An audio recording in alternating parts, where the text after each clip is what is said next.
Have you ever looked in the mirror and just wondered, where did I get that from? Maybe it's your mother's eyes or your father's laugh, or why you and your siblings can look so much alike but also be so different. Well, today we are going to get into all of it. We're diving deep into the science of heredity, basically the story of how you became you. Okay, let's start with something you can do right now. Nope, seriously, go ahead.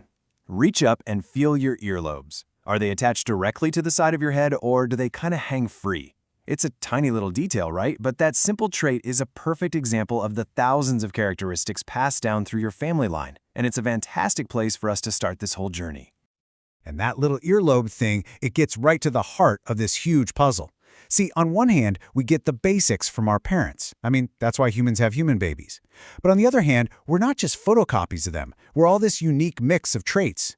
So how in the world does nature pull off this incredible balancing act of being the same, but also different? Well, believe it or not, the first big clue was found in a quiet monastery garden. Okay, so let's jump in our time machine and head back to the 19th century. We're going to a garden tended by an Austrian monk named Gregor Mendel. Now, he wasn't the first person to wonder about inheritance, not by a long shot, but he had a secret weapon, an approach that would change absolutely everything. So, what was his secret weapon?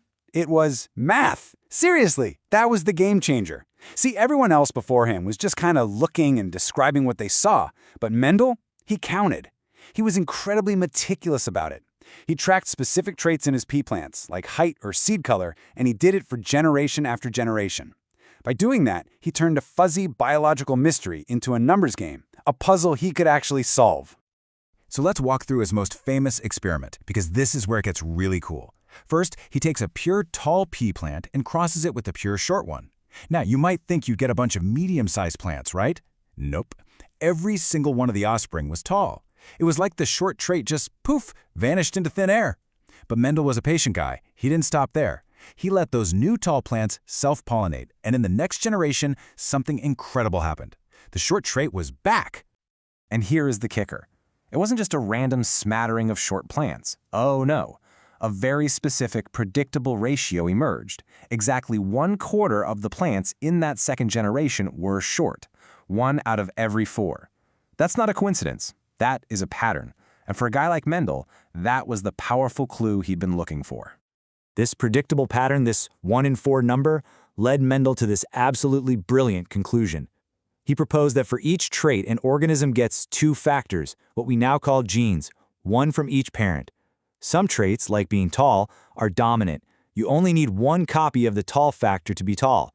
But other traits, like being short, are recessive. They're kind of hidden, and they only show up if you get 2 copies. And this just brilliantly explains why the short trait could seem to skip a generation and then pop right back up. So Mendel had basically cracked level 1 of the game. He'd figured out the rules for a single trait. But life is rarely that simple, right? What happens when you start tracking 2 different things at the same time? Like not just plant height, but also its seed shape. Well, this led him to his second great discovery. He crossed a tall plant with round seeds with a short plant with wrinkled seeds.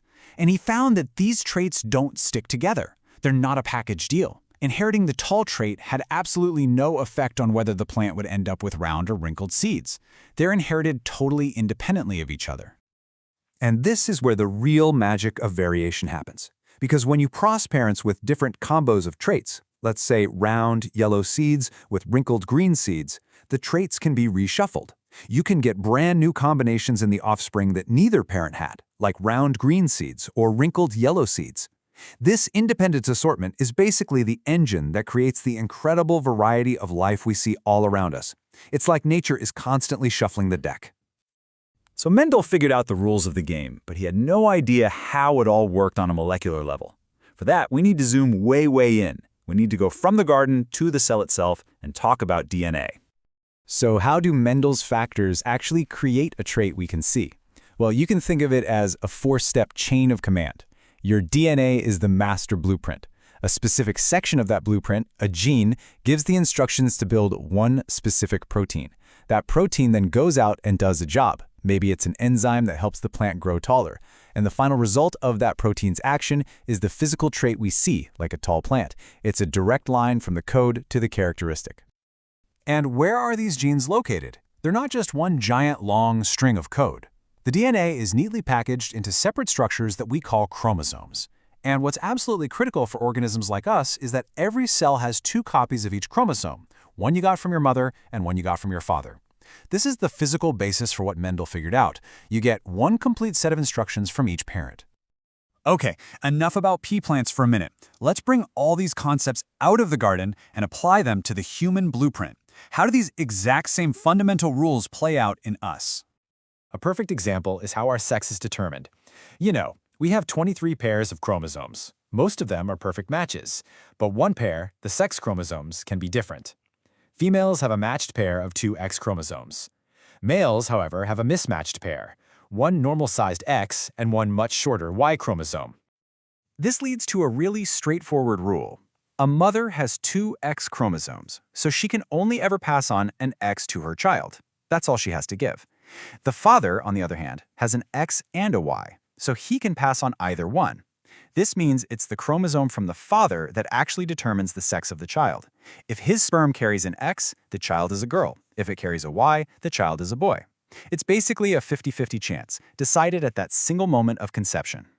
So just think about that journey. We went from a monk carefully counting peas in a garden all the way to the intricate dance of chromosomes happening inside our own cells. And we've seen how just a few simple rules, dominance, recessiveness, and independent shuffling, can generate the almost infinite variety of life we see. It's a system that perfectly balances faithful inheritance with the potential for new combinations. So what does this elegant shared mechanism of life tell us about our connection to everything, from a pea plant to each other?